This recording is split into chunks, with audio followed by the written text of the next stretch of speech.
Hello, everybody, and welcome back to another episode of Watching the Boxes Fantasy Basketball Podcast, hosted by #basketball.com and draft.com, where if you use the promo code BOXES, you will get a free entry to your first draft.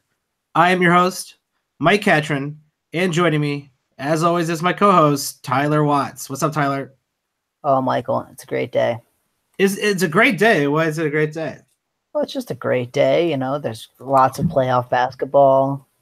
Yeah. Many fun times to be had in the world, I think. I don't know what time of the year people are listening to this, because this might be a good recap of last season. So I think a lot of people might be listening to this going into next season. But the Raptors were just brutalized in Game 1 by an overtime loss to the Cavs. And Westworld is on episode 2, so there will be no spoilers. I'm sure from the future. All these things were very interesting at the time, but not so interesting in August or whenever you're listening to this. Is that how that works? I don't know how time travel works. I'm working on it, but we're gonna figure it out. I assume you'll get there someday. I hope so. But what we want to do is pick up where we kind of left off. We are going to plan on running the top 10 review of basically the top 10 finishers in totals for last season. And this will be part of a 3-part series where we're going to run through the entire top 50 in review from last season. So you can kind of get a better feel next season what happened before the Bulls got the number 1 draft pick and ended up taking Doncic, and somehow they got Ion on the team too, and now they're a dynasty. Like I don't. From your perspective, life is probably crazy in the future with the Bulls being a dynasty, but from our perspective, we still got a pretty good grasp on what happened this fantasy basketball season. I have so many things to say about that draft that I'll just save for another day. All right, the lottery's coming up. You never know. But let's go ahead and get right into it and pick up where we left off. We are on player number 11. And the gist of this, to refresh everybody, is that we're going to go through that top 50 of the finishers in the total, kind of explain kind of what we thought about them going into the season, and maybe give a preview for what we plan to value them next season at this point. And the 11th player here is someone whose value is going to change based on where he ends up after a crazy free agency, which I assume was very crazy. Paul George. Paul George, are you surprised that Paul George ended up at 11? No. Not at all. And I think we talked about that a lot in the preseason. That, you know, it kind of, after those first 10 or 11 guys, like Paul George, Jimmy Butler were the guys we were taking. And he ended up in Mark's rankings at the end at number 16. And I think we were both kind of advocating him, take him a little higher. And I don't even really think it matters what team he's on next year. Like, we've seen him be the number 1 guy. We've seen him play second fiddle to Westbrook. Like, I think he's going to be what he is. Yeah, he's basically in his prime. He can do really everything, especially from a fantasy basketball perspective, right? He kind of does enough things across the board to really just set you up really, really well. His field goal percentage has never been terribly great, except for that one season he shot 46%. Other than that, though, like the dude gets elite level steals. He hits threes, and he gets enough rebounds and assists to make you not hate him. And he gets a half a block a game. Like that's all very, very impressive across the board, but it does not break him into what we would consider one of the elite players, one of the top tier players, or a first round player. I'm a little surprised he ended up at 11. But I do think that is simply because he did play played 79 games, and that probably boosted him just a tad. But I think all these guys in that second tier are all, like we said, going into the season, are all kind of swappable based on how their season goes. And Paul George just basically had one of the better years of that second tier. So even if you drop him down to 75 games and assume he averages all the same averages, which you can't really do, right? I mean, like that's not really a thing. He would be 16th. So, I mean, he's kind of pretty safe, I think, right there in that late first, early second round in a 12-team league. And, I mean, wherever you want to pick him is fine. He certainly is not a sexy name anymore. Like, he's just kind of like he's Paul George. He does what Paul George does. We know who he is. Victor Oladipo is a sexy name. Ben Simmons is a sexy name. Paul George is not a sexy name. So I do think he will be a little underrated going into next season. I'm with you there. Unless he's on the Lakers, and then everybody will probably overdraft him. Well, I mean, best odds of any team he plays for next year, I think the Lakers are probably number one, don't you? Yeah, I think so. Right? Like, I don't know what those odds would be, right? I think there's a lot of teams he could be on, but I think the Lakers are probably like 40% or better. Maybe 50% or better. What if he's playing with LeBron, though? LeBron likes to hog that ball. Yeah, but Westbrook is the ultimate ball hog. If you read that Zach Lowe article just the other day, right? Westbrook had the highest usage rate of like anyone ever again this year. You're absolutely right. And that's proof positive that we know who Paul George is. And he is a safe, I'd say, upper second round type of pick. I'm not bumping him into my first round. Oh, I mean, I think if you're playing a 12-team league, like, I mean, he finished 11th. I think he's right there. I mean, like, after this top 10, and we'll talk about this a little bit, right? Like, we talked about this the last time. Like, I feel like the top 10 is pretty safe. And then, I mean, like, I have Paul George ranked 11th. Like, all these guys are very fungible after this point, right? Like, you could have anybody. Definitely. And I think actually for the guy ranked 12th, I was a little surprised about how high this guy went up, but I do think he took a bit of a step up in his game. He did play 36 minutes a game. That probably helped as well. Number 12, surprisingly, Jrue Holiday. But we saw him healthy, right, for the first time in a very long time. And, you know, we were all worried about the Rondo thing, but then Rondo missed some time, and then he got kind of put on the back burner, and Jrue Holiday was amazing. Yeah, turns out Jrue Holiday found another notch. He did shoot almost 50% on the season. Any issue with looking forward into next year when this guy, granted he's been injured most of the previous seasons, has really never approached a 50% type of field goal percentage?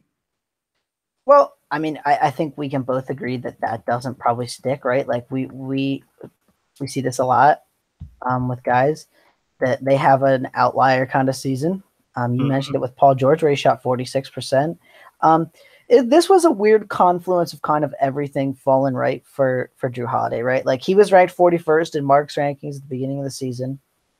I think you and I were even advocating him. That was probably maybe a little too high in the sense that, you know, he had played 65 and 67 games, but then the 2 seasons before that were 40 and 34. Like, yeah, he had never been super healthy for the last 4 seasons. Rondo was there to monopolize the ball. Like, we were not very interested in Jrue Holiday. Well, and here's so looking back, here's what we messed up, right?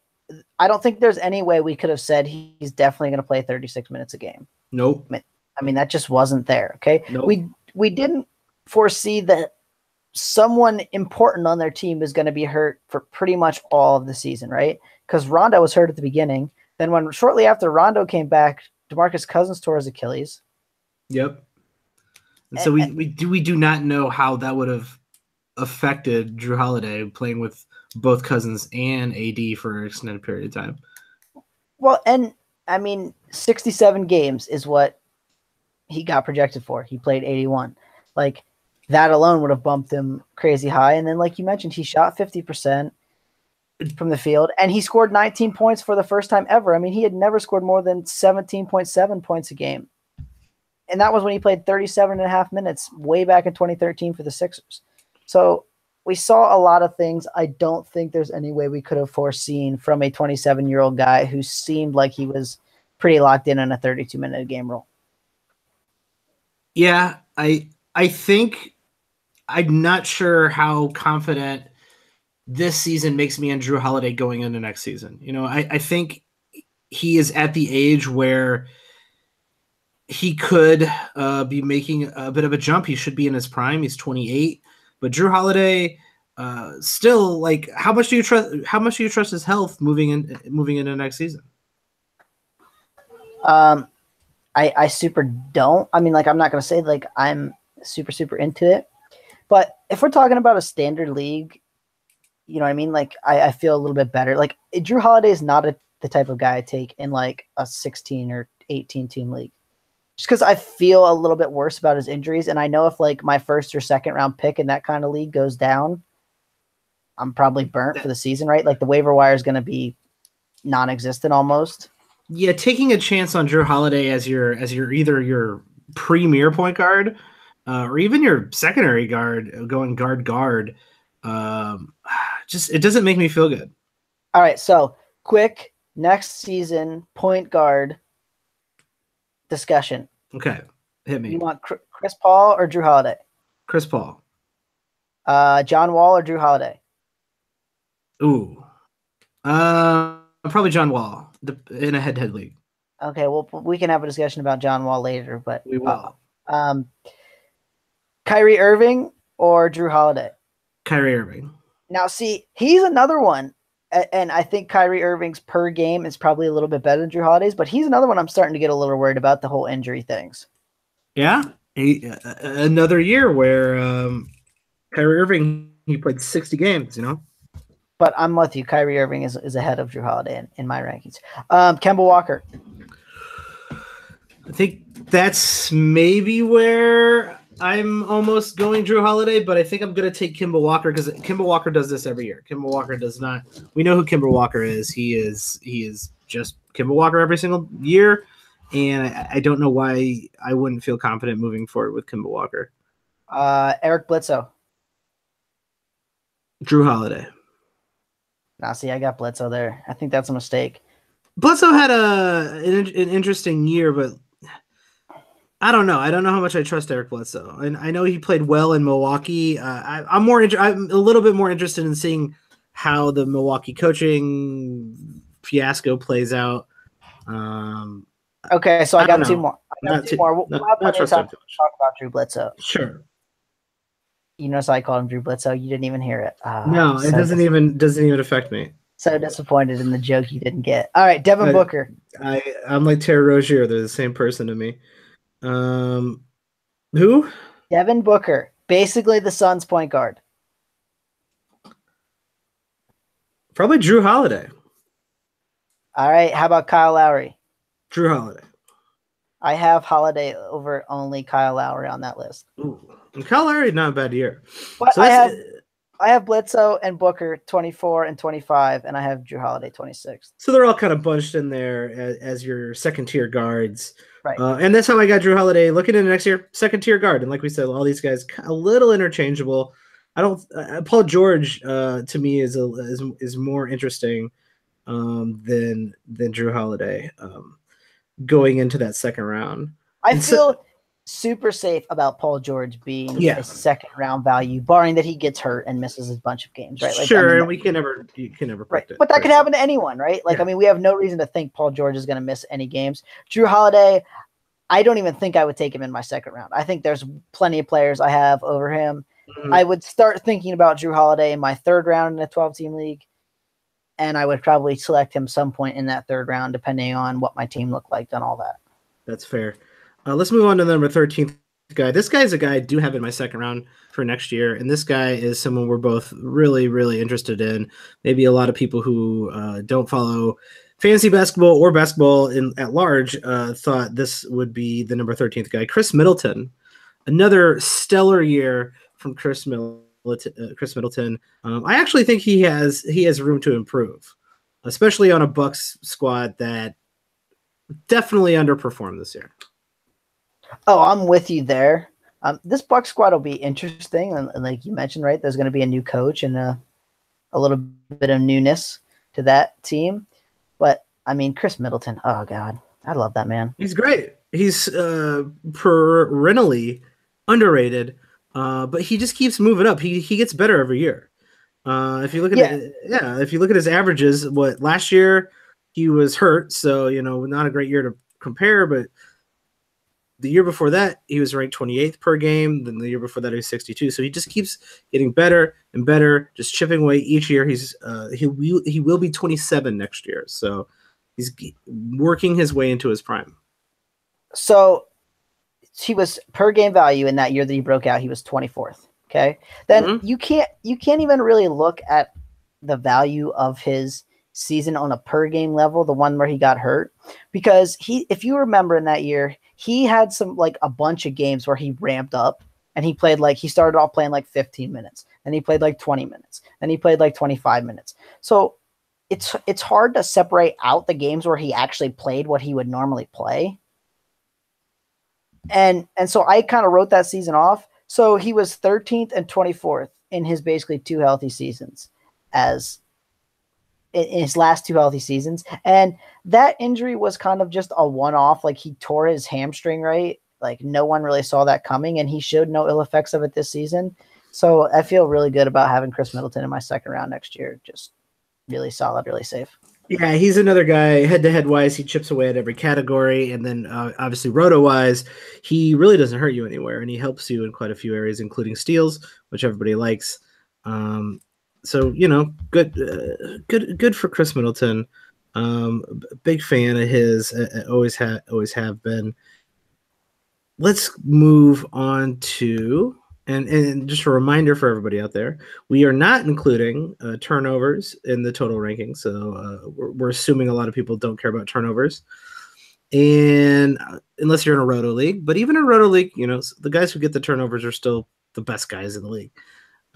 So number 14, kind of a bounce back year for this guy, Andre Drummond, who lives in a very strange place, I think, in a lot of fantasy basketball rankings. He could be ranked anywhere from the fifth best player in a certain punting category to 80 in the 80th 90 range, based on what you're actually looking for in a center from a fantasy basketball perspective. But this year, with not including turnovers, 14th, even with a very poor free throw percentage, but made huge strides in free throw percentage this year, and that's what kept him out of the bottom half of the top 100. So this is maybe the player Mark's rankings missed the biggest on, and I won't speak for Mark because I don't know what his thought process was, but he basically bought in that 2015, 2016 was an outlier, and that he was really what he was in 14, 15, and 16, 17, right? And even the season before that in 2013, 2014, right? He was relatively the same player like all three seasons. And so he bought in that 15, 16 was an outlier. And really what turned out to be was that, last season in 16, 17 was the outlier in the last three seasons. And he kind of bounced back to a new level. And the thing that no one, I think, could have foreseen was that he got 3 assists a game. Yeah, that's huge. And I think that's just, a product of better coaching, products of someone working on their game, and his blocks were way up too. Yeah. And so he had 3 seasons, right? His first 3 seasons, he was kind of at that level. And then for 2 seasons, they dropped off. And then now they were back. Also, the underrated thing was he played the most minutes he's ever played. That's huge. And that it shouldn't be surprising that that's a stat booster, because that's obvious. But what I'm a little surprised in is that the dude averaged 16 rebounds a game. That's incredible. That is you're in rare company, averaging 16 rebounds a game. And he got the 5 offensive rebounds again. And we've talked about this, I think, in the past, you and I, like, there are players, a lot of players who get 5 rebounds, period. Like no one gets 5 offensive rebounds a game, and he just continually can do it. Yeah, that's even more incredible. So if you're in one of those type of leagues who for some reason uses offensive rebounds, he becomes a top 3 player. So did I mention that Mark had him 74th?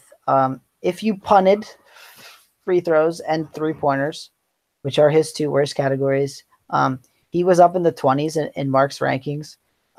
He finished 6th if you punted those 2 things. Wow.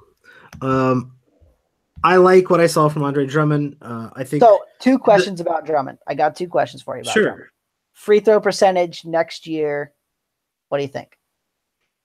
Is it back to below 40? Is it 40? Is it 60? Is it 50? No, this feels sustainable. He did it for an entire season.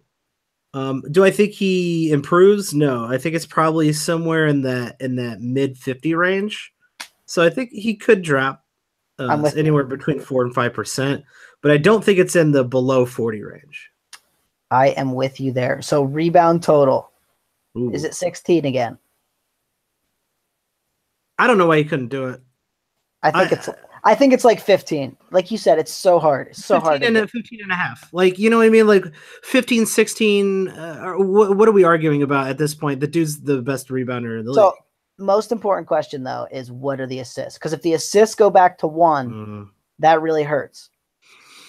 Yeah, I don't know what the team's going to look like next year. Well, according to everything I've been reading, now take that for what it's worth, because things can change in the drop of a hat in the NBA. They want to run it with Blake Griffin, Reggie Jackson, and Andre Drummond, especially if Stan Van Gundy stays. And then every report is they want Stan Van to stay. They want to try this out, and there was a stat I read from Rod Beard that said like they played together like, I don't know, 8 games maybe, the 3 of them. Okay. Right? Like they just never really saw that on the court, right? They traded for Blake Griffin partway through the season. Reggie Jackson was hurt for some of that time. So they want to see what this team is like. And I think part of the reason the assists were up so much was, if you remember, Reggie Jackson missed a lot of time. Yeah. A lot of those, now that I'm kind of just giving a brief glimpse in the game log, a lot of those big assist games came early in the season, midway through the season. And once Reggie was back and then Blake was on the team, those assists dropped pretty drastically. So I think he could be a little bit overdrafted. Now, if you're willing to punt, right, like you're never really going to overdraft him because, like I said, he was like the 6th best player. And even if he goes back to all of last year's numbers, he's like in the 20s if you punt his 2 worst categories. Yeah, he's just a punt specialist. Like, that's how I view him. I don't think I would waste a 2nd-round pick on Andre Drummond if I was going for like an all-around build. Obviously, Roto's out of the question. And even is like he draftable now in a Roto league? That's the question. That's a fair question. Yes, he is draftable in Roto league, I think. Yes, I don't know that he was when he was shooting 38%. Yeah, no, I don't think he was either. Especially in like 12 or more team Roto leagues. Like if you had a 10-team Roto league, okay, maybe. But like if you're in like a 15-team Roto league, like having 1 out of 15 points in a category is pretty brutal. You kind of almost have to build your team as a punt team, even in a Roto league, if you're going to do something like that, which is kind of a strange thing to do, but it's I've seen it done. It's hard. It's hard work. Takes diligence and passion to be able to pull off a punt strategy in a Roto league. And it takes a lot of messing with the games throughout the season, right? Like you need to get a lot of really good games, and that's just not a strategy. It's not a beginner strategy. No, it's not. So in a head-to-head league, I am comfortable picking him in the back of my 2nd round just because I feel like he could produce way better value than that. And I think that if you punt what he's bad at, you're going to get even some decent value out of that. That's fair. Let's talk about probably who will be one of the more overdrafted players, a player who you might see sneak into your 1st round, Ben Simmons, number 15. Incredible year from the pseudo rookie. Sorry to all you. That's a shout to all the Donovan Mitchell fans out there. Ben Simmons, who definitely was the rookie of the year this year, destroyed lots of humans while on the basketball court. 16, 8, and 8 with almost 2 steals a game and almost a block a game. Once again, he does have huge flaws in his game. He made 0 threes this year, and he also shot 56% from the line. Those are Andre Drummond numbers. Yeah. The 8-8 is obviously huge. This is a guy in a roto league, right? Ben Simmons in a roto league. That's a tough pick, man. Yeah, it is. That is not as exciting. The thing about Ben Simmons that makes me a little bit more excited is the fact that he is so drastically young. Could he work on his 3-point shooting over the offseason and be semi-comparable? Maybe. I doubt it. I'm not gonna put money on that. But like, even if he can hit a half a three, it's gonna drop his field goal percentage, but it will help. I think his all-around game, which will make him a better overall fantasy basketball player. So, can we agree that this is probably like things probably only get better from here? Like, as crazy as that seems, like I don't really see anywhere where he gets worse, other than he could miss a lot of games, obviously from injury or whatever. Yeah, but it does seem wild that this is his floor. But I mean, like, even if his field goal percentage goes down because he starts shooting threes, like I think we've seen he's going to do what he knows he can do. So if he doesn't think he can make threes, I mean, he shot 11 and most of them were chucks, like at the end of a half, end of a quarter. So like, I don't think he's all of a sudden going to start shooting threes at 28% and keep shooting them. Like, I think he's just going to keep driving. Like, I'll just get to the rim and score, man. I don't care. Yeah, if anything, the dude only took 12 field goal attempts a game. That is not enough. That's definitely going to go up. And I think you could start considering Ben Simmons kind of a Giannis light right now. I'm with you there. I can see that. Yeah, like Giannis was kind of supposed to have the 26, 8, and 8, and he didn't. Obviously, he was still amazing, and he was the 6th best player. He was more like 27, 10, and 5. But Ben Simmons is kind of a Giannis light, and if he starts scoring a little bit more and hitting a half a three or a little bit more a game, taking more shots a game, like I don't know if that's his bag, because that around 11, 12 field goals a game kind of stayed very consistent no matter who was playing in the game, when Embiid was out or in, when they were shorthanded. Like, it didn't really matter. He kind of stayed right around that 12 attempts a game, which was, I think, a little strange. Yeah, I'm with you there. But he's only going to improve. Like, he's the best player. He might be the best player on that team. So I ranked him 15th. Thoughts on that? I think it's good. He's got 2 huge flaws. So he's a punting strategy guy. Roto leagues, he's going to be lower than that. Oh, yeah, definitely. Roto leagues. Does he make your top 50? I think he does.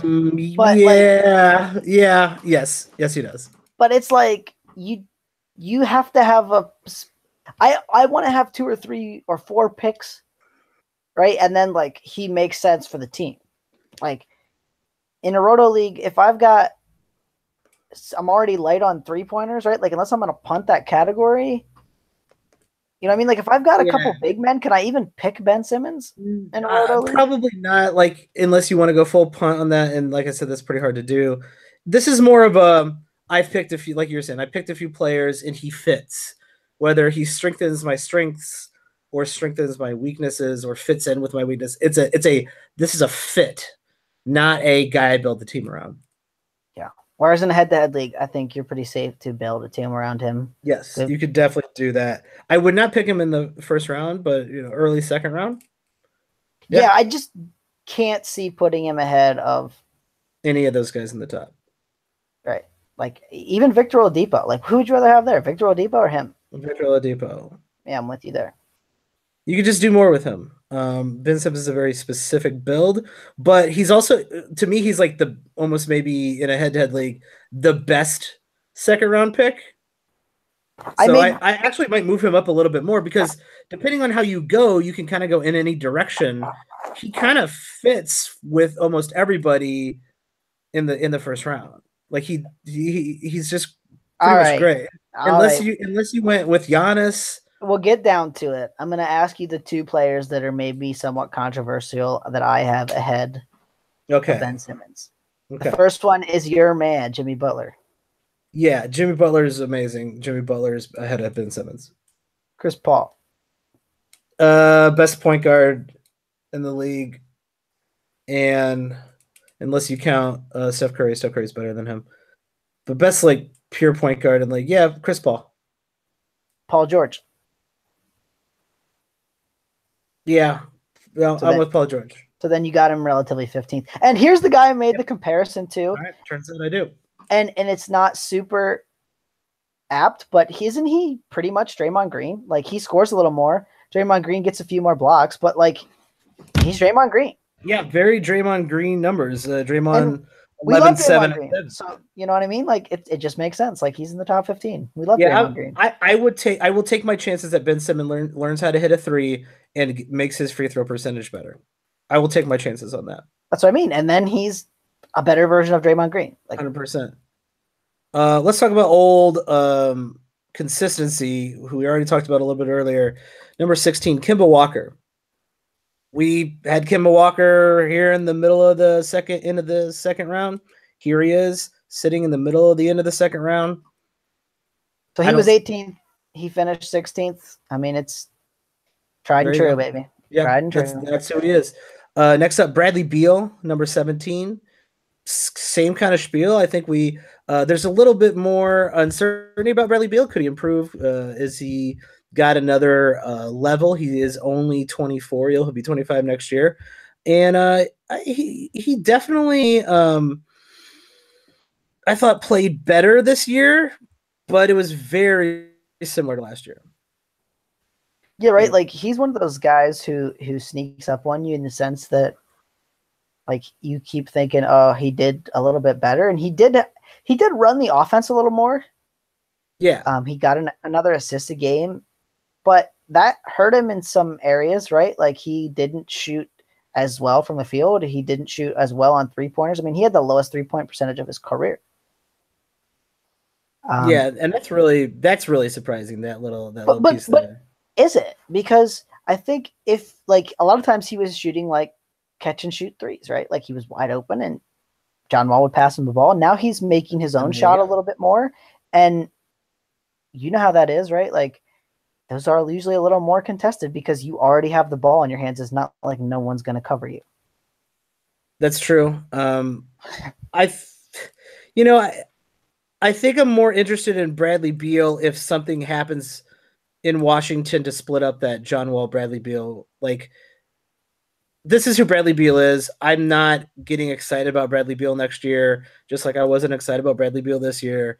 And unless I hear, they're giving the ball to Bradley Beal and shipping John Wall out, or Bradley Beal ends up on a more high-powered offense, I'm just going to look at Bradley Beal the same way I looked at him this year as, yeah, okay, he's like a good fit if that's what you need, but I'm not excited. The upside isn't there for me. So he ranked 35th. So he did a little bit better than before the season, yeah. Than Mark's rankings, and Much most of it was right that extra assist the game, and he had him down for 71 games, and he played all 82, which those 11 games were huge. Yeah. But I don't want to bank on that, right? You never want to bank on someone to play 82. Never. 2 consecutive years. I mean, like anyone playing 82 is just not that common. It's just not. So I'm looking at Bradley Beal maybe at the end of my second round, but probably more in the third round next year. Yeah, unless his situation changes, I think I'm with you there. Let's talk about the next player here. Boom.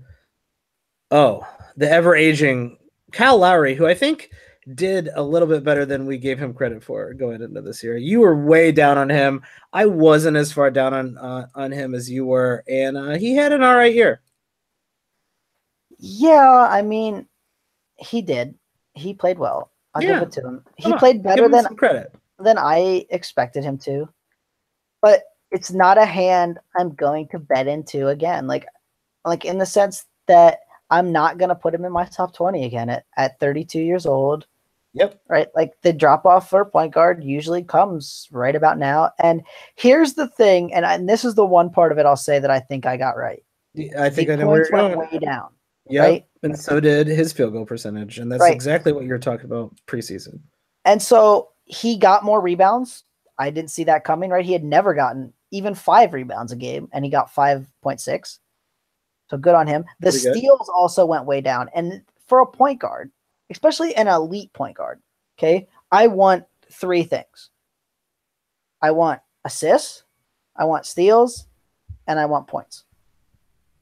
Yes. Well, he gave you 1, but his 1.1 steals, like, that's not what I wanted from an elite point guard. And 16 points was okay, but I'd much rather had the 18 that he'd averaged for, you know what I mean? He'd averaged right around 18 points for 2 years. Then he was over 20 for 2 years, and then he was down to 16 this year. So, I mean, in some ways, I feel like I got this right, but I got it wrong. Like, you know what I mean? You were a little too down on him, but you were right in the ways that, hey, he's going to decline. He just didn't decline in a drastic manner that would completely tank his fantasy value. Yeah, and he played 78 games, which, I mean, I don't know that you could even bet on that, right? Like the 3 previous seasons were 70, 77, and 60. Yeah, but you hit on something that it's the mark, it's the stench. 1.1 steals, that's the stench of an aging point guard. Yeah, a drastic drop in steals is actually the stench of really almost any kind of elite player taking a nosedive. So the game's just catching up to those old knees. And so we did the Drew Holiday game earlier, right? And I mentioned he was the only guy I had below Drew Holiday. I have Kyle Lowry 27th next year.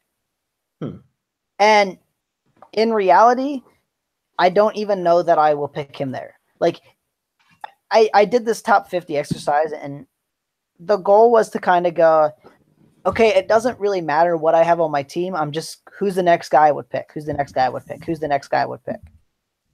Okay. But looking at him, I'm probably going to say I've already got a point guard. I don't really need you, Kyle Lowry, because I mentioned a lot of point guards I had ahead of him. Or I'm going to go, okay, I don't really need your no steals and your no points from a point guard, and I'm going to go for somebody else who gets me a lot of points because the points are really drying up by 27. Yeah, there's plenty of point guards up there and a center and a few forwards who are doing the things that Kyle Lowry does. Right. So what is essentially the upside isn't there. I would say this. This is. I would bet you next year though he finishes above 27. I'll take that bet. Ooh, wow! Our first bet for next year on the board. But here's the other thing I'll say too. I don't foresee me if I play in 10 leagues next year. I don't foresee me owning Kyle Lowry in any of them because I think Kyle Lowry will get drafted relatively in this second round, and I just don't have him as a second round player. That's probably true. I think you're right about that. That will, I assume, be the view moving into next year, unless they had to get rid of the team in Toronto after losing 4 straight to the Cavs, which we do not know if that happened. Okay, so here's a really realistic NBA question. Okay, so going into the series, the Cavs were a somewhat sizable underdog. They should be. I disagree 100%. I don't. On paper. No. See, this is where you miss the whole, like, Vegas is usually smarter than this. Okay. Sure. Because on paper, you're right. Maybe they should be, right? Like, if you look at all the numbers and blah, blah, blah, like, part of that is mental. And those mental blocks are very difficult to get over, right? Like, how many years in a row have they been owned by LeBron? Many. Right. LeBron has been beating up and destroying mediocre teams for his entire career. So you guys might be able to laugh at this when you're actually listening to it, right? Because Toronto might have won that series. But that first game, how many was Toronto ahead by at one point? I don't remember. Quite a few.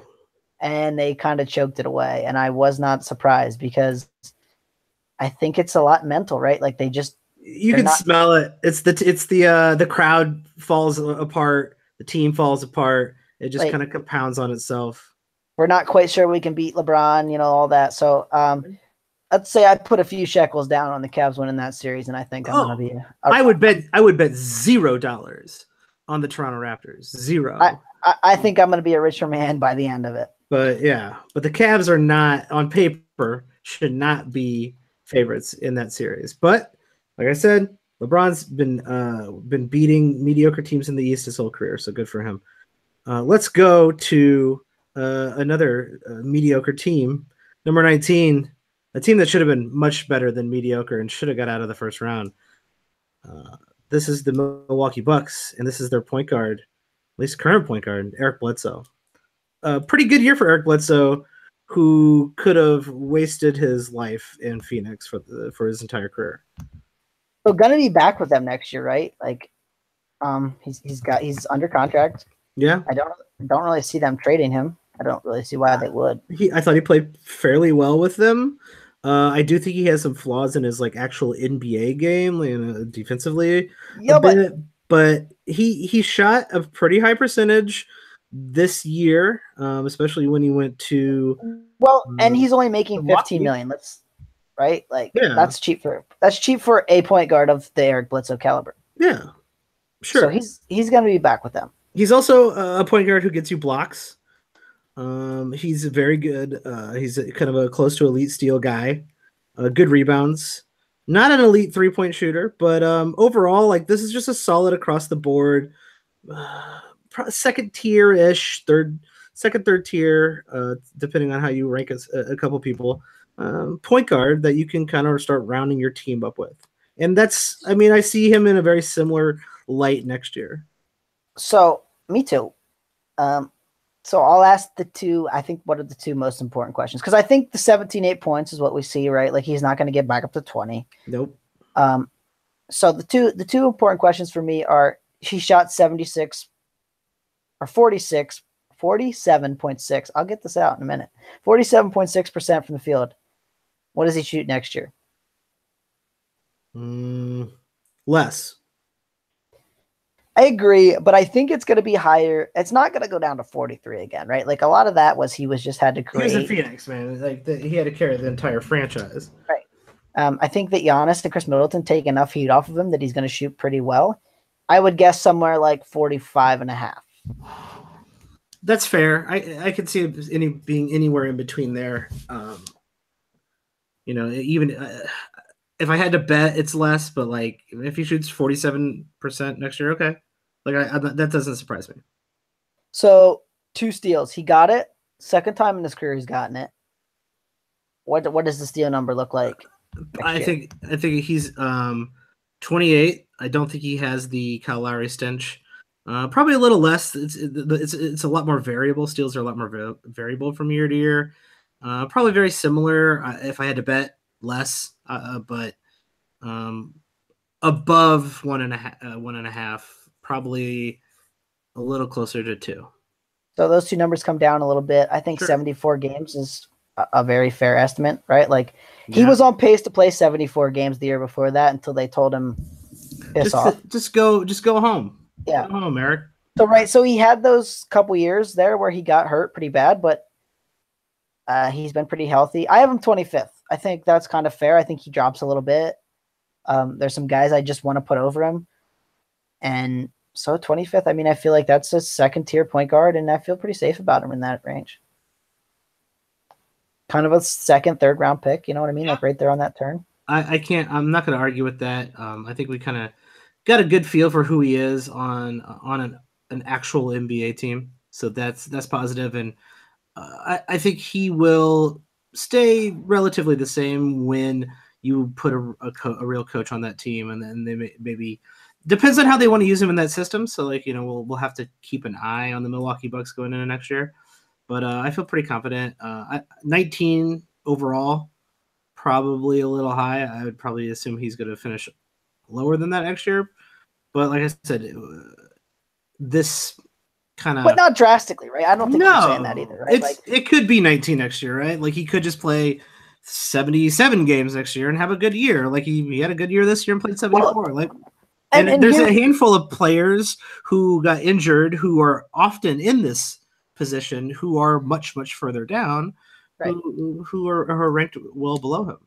And that's you hit on a very important point right there. Like, just because I rank you 25th and you finish 19th, my 25th could have been absolutely 100% right in the preseason, because no one foresaw Kawhi Leonard playing 9 games. Nope.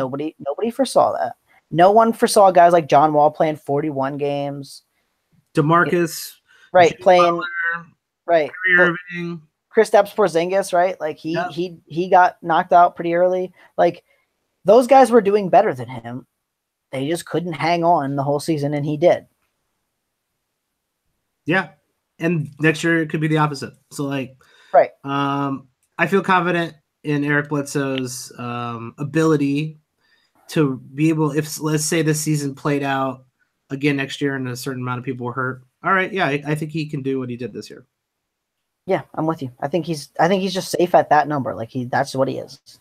So number 20, I think, is going to be. I'm interested in what you have to say about our number 20, because, man, this could go in any direction. This was a kind of an almost Isaiah Thomas breakout for a very similar player named Lou Williams, the 31-year-old who just signed with the Clippers going into next year. He's like the only guy on the Clippers worth anything. Oh, now come on. Is he worth something? Okay, other than DeAndre, is he worth something next year to fantasy owners?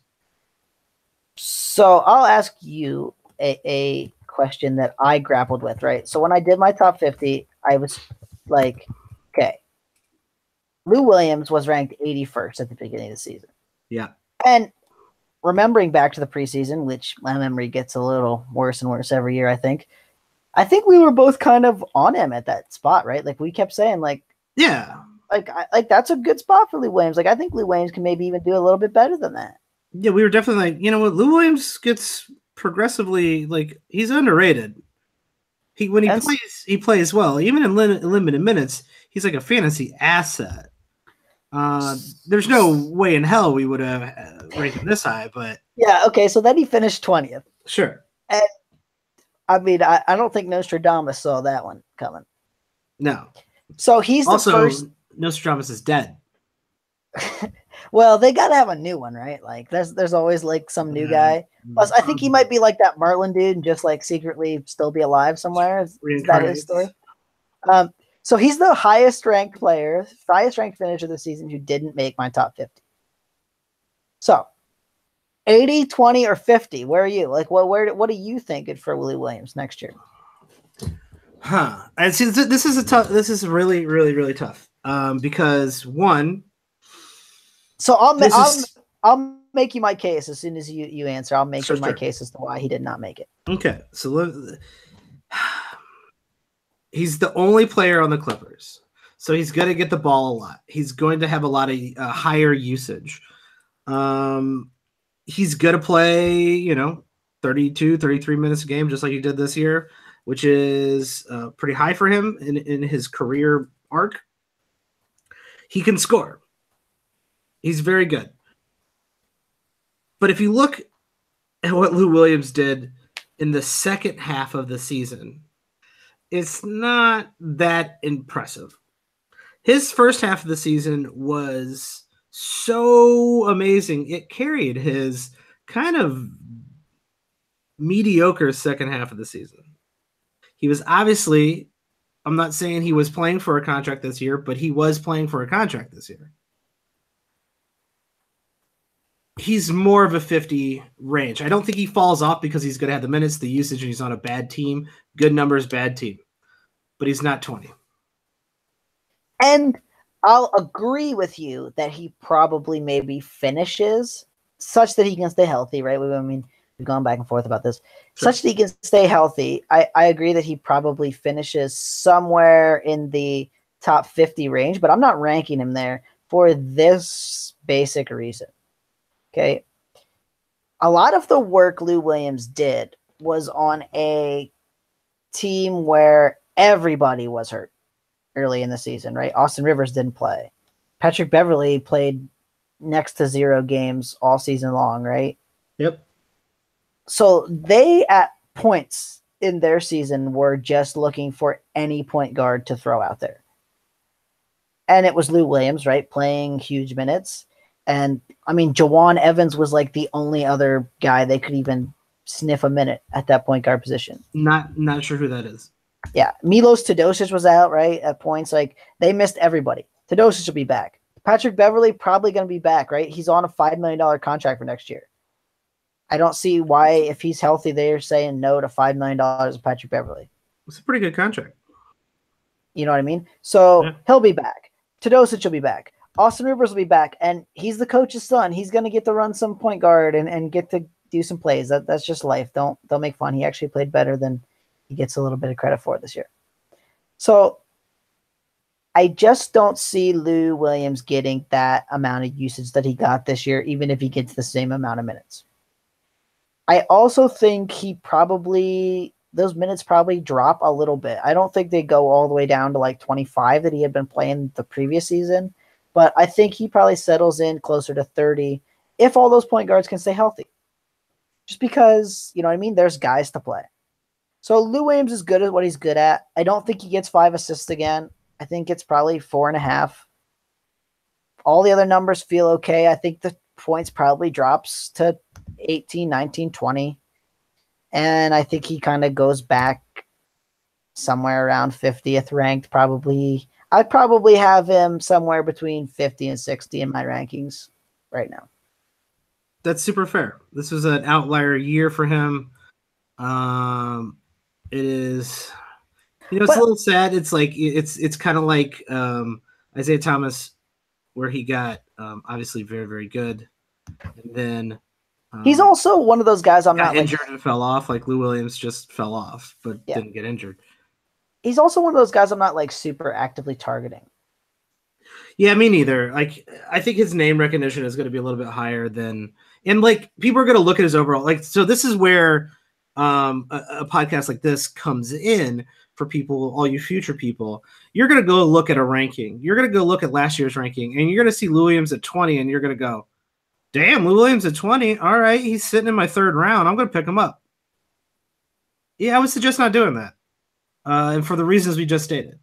And this is why going back in the when you're close to next season and just looking at a group of rankings that you pull off of maybe a major website who has a history of not ranking people very well, you should be pulling off of #basketball's ranking sites. Because that is Mark's rankings, and those have been pretty. The track record is much better there, and you're gonna go, yeah, Lou Williams, great, number 20th. Why is no one drafting him? I'm gonna draft him, and you're gonna be mistaken. I'm with you there. Let's run through the next 5 so we can get through the top 25 by the end of this podcast, and these are all kind of all interesting guys. Number 21, LaMarcus Aldridge. Kind of a surprisingly good season for LaMarcus. I think we were both kind of down on LaMarcus overall. Like, we didn't think he was going to improve this year. And he did. Well, it wasn't a lot of that because Kawhi Leonard was out, right? Like, if you miss your best player and you're the second best player, you're going to get more shots and more usage and more everything, right? Like, so that's something I don't think we could have foreseen. So we had him ranked 51st. He bumped up to 20th, but we also didn't know that Kawhi Leonard was going to play 9 games. Yeah, exactly. And I think it was kind of a debate. Is he going to be LaMarcus Aldridge from last year where it was all right, or LaMarcus Aldridge from 2 years ago where he was much better?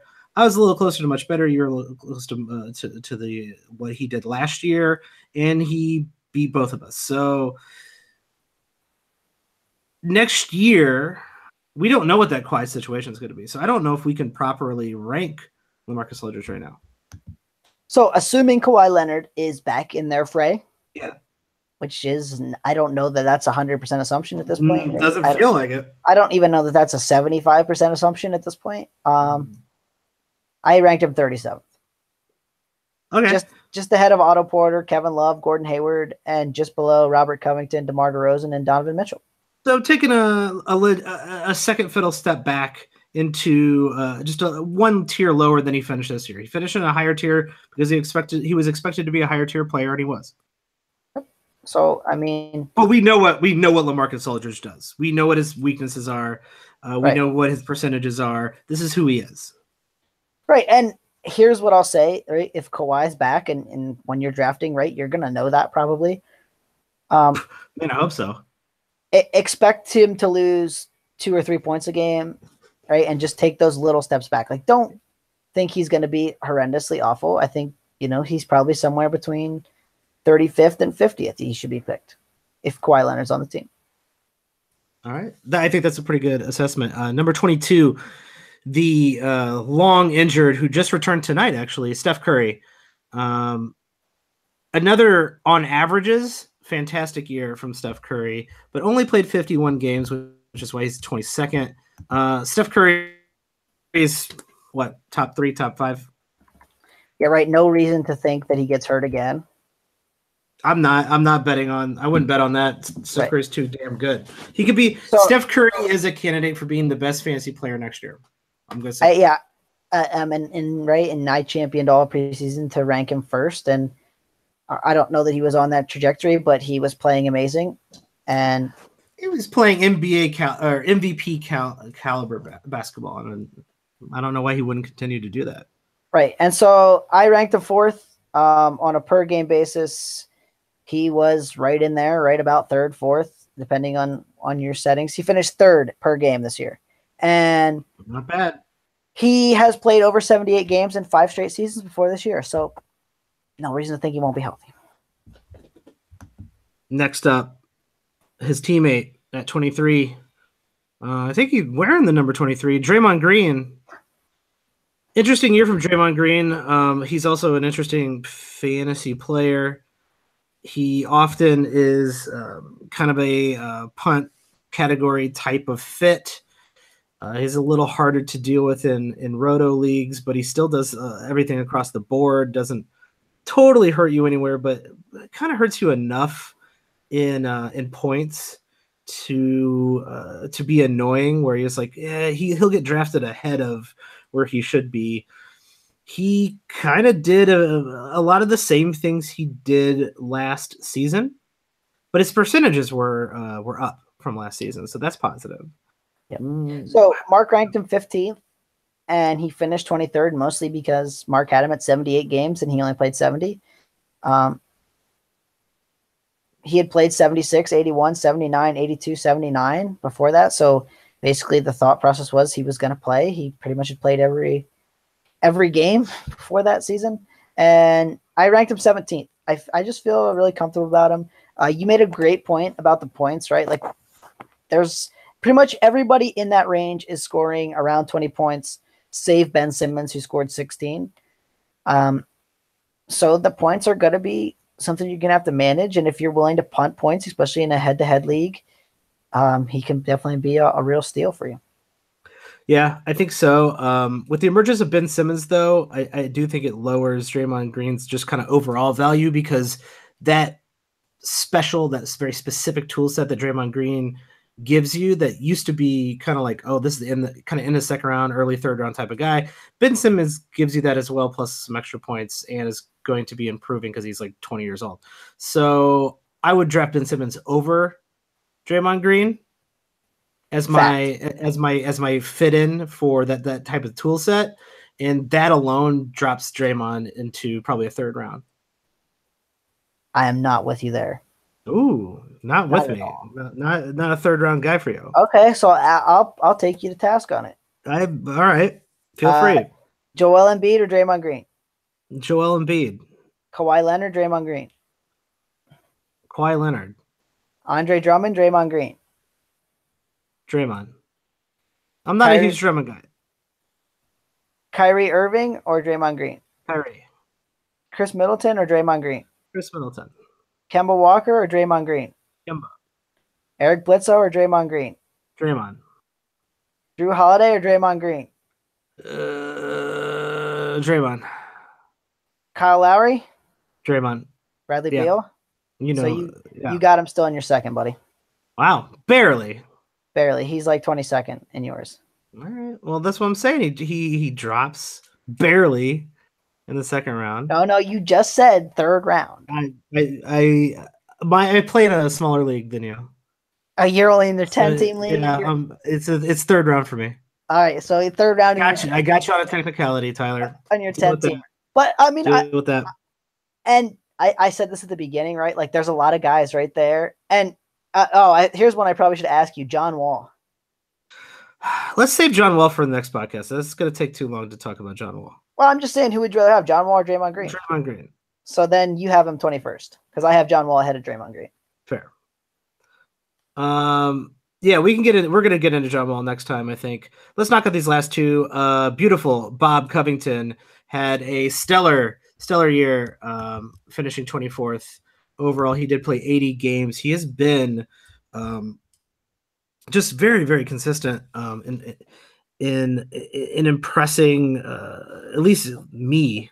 I don't know about everybody else, with his ability to get steals, hit threes, and just be kind of like an all-around underrated, under the radar type of player. And this year was no exception. One of our better calls, right? He was ranked 52nd in Mark's rankings, and I think both of us were championing to take him in that previous round, you know what I mean? Like a round ahead and get him on your team. And I think that worked out well. So I actually have him a little bit lower for next season. I don't know that he's going to be this good. And part of my thought process is Markelle Fultz is going to come in there and play some minutes. And you know what I mean? Like, who knows? They might get LeBron. Like, I didn't factor that into my rankings, but I put him 36th, with the thought process being that I think that maybe there's a few, maybe not even minutes, just touches and, you know what I mean? Like little things to do with another star caliber potentially player in that mix. Yeah, 24 down to 36 seems like a huge drop, but it's not because of just the discrepancies between these second and third type rounds. He played 80 games. He's played 67 in the last two seasons. If he drops down to 72, gets a couple less touches, a less minute here and there. And what was the other thing I was a little bit worried about him, on average, like he's not amazing. He's just very consistent. And if he doesn't end up playing a bulk of games, 24 is not reachable. Right. And here's the nice thing about drafting him. We kind of know what he is. Like, he's been pretty consistent at what he is. And you could even see the rebounds maybe tick up a hair bit, right? If Joel Embiid misses a game or two more, or Ben Simmons misses a game or two more, right? Like, that stuff matters too. And that's stuff we can't know. So I think Robert Covington basically is what Robert Covington is. And for that, I mean, he's probably should be a third round pick. I would say maybe slips into the fourth, but probably a third round pick. That's super fair. Number 25, DeMar DeRozan, who, he had a very DeMar DeRozan type year. He scored a bunch, not as much as he did last year, but scored a bunch. He improved here and there across the board, nowhere significantly. He didn't really deteriorate hardly anywhere. I guess he got a less rebound or so, but got an extra assist to make up for that. Shot around the same percentages, and shot more threes, hit more threes. So that is positive. That's to see that he tried to improve his 3-point shooting and did technically hit more threes this year. So with the added 3-pointer, it does kind of bump him a little bit, but I don't know if it bumps him enough for me to care about him next year. Well, and the playmaking that Kyle Lowry lost, he gained, and the rebounds that Kyle Lowry found, he lost. Yeah, very symbiotic relationship between him and Kyle Lowry. So Mark had him ranked 32nd. He finished 25th. Pretty good. I would say that was probably a spot-on ranking by Mark because, like we mentioned, though it was probably about that many guys ranked ahead of him who injuries was what took them out, not not poor performance, right? So Yep. Mark pretty much nailed that. I think we know what DeMar DeRozan is. I think Yeah, I think we should both be like him because I think a lot of people don't respect him that much. right. And he's one So of those later round guys, not late round, but one of those guys you could pick up in the third round who can score 23 points a game. spot on, my friend. I think that's exactly where he should be, is somewhere in that third round. You know what I mean? Just doing DeMar DeRozan things. Yeah, I do think his scoring could bounce up a little bit depending on the kind of the workload they want to give him moving into next year. I don't know what that Raptor team is going to look like. We gotta get through this series first, so we're not going to be able to figure that out until then. Yeah, and he's scoring has just been kind of interesting in the sense that he's a bad 3-point shooter, and like, yeah, he made one a game, which is good for fantasy, but is it good for Toronto? Like shooting Yeah, 31%, like that's probably not the most efficient shot. And so I wouldn't be surprised if the scoring bounced up, the threes bounced back down because they said, DeMar, do what you do. That's not 3-point shooting isn't what you do. Getting to the rim, doing your jumpers, mid-range jumpers and kind of short-range jumpers, whatever you want to call them. That's more your style. And so I could see that happening. It's kind of wild because it makes him less dimensional if he's not shooting that three. And during the season, it doesn't terribly matter, and he could score more efficiently, score more points. They probably win a few more games, right? Come playoff time, once you become, one-dimensional or two-dimensional like he is, teams can completely game plan around that. You're only going to be able to do a certain amount of plays out of a timeout going to DeMar DeRozan if he can't get to his spot and he's got a jacket three and he can't. He hasn't been working on his three. He's worse off. So it's really kind of a give and take there. It's weird to see someone who has that much talent, who is that good, is that there's just a limitation there that keeps him from taking a huge step forward, and it's just always there no matter how much they work on it. We'll have to see how that shakes out after this series, but DeMar's who he is, and I don't see him changing too much. I'm with you 100%. All right, well, we are through the top 25 of our last season review of the top 50. We're going to pick up with the 26 through 50 next time. Tyler, you got anything to plug here during the playoffs? Well, if you're interested in my top 50 for next season, it's way too early for it, but I wrote it for #basketball. If you just go on my Twitter, you can find it. I've pinned it at the top, so I made it easy for you people to check it out. It's a very good too early top 50. I mostly agree with it. I'm sure I will be telling Tyler where I don't agree with it in future episodes very dramatically. So do make sure you tune in for that. We will be doing podcasts throughout the summer, not consistently, since it is not fantasy basketball season.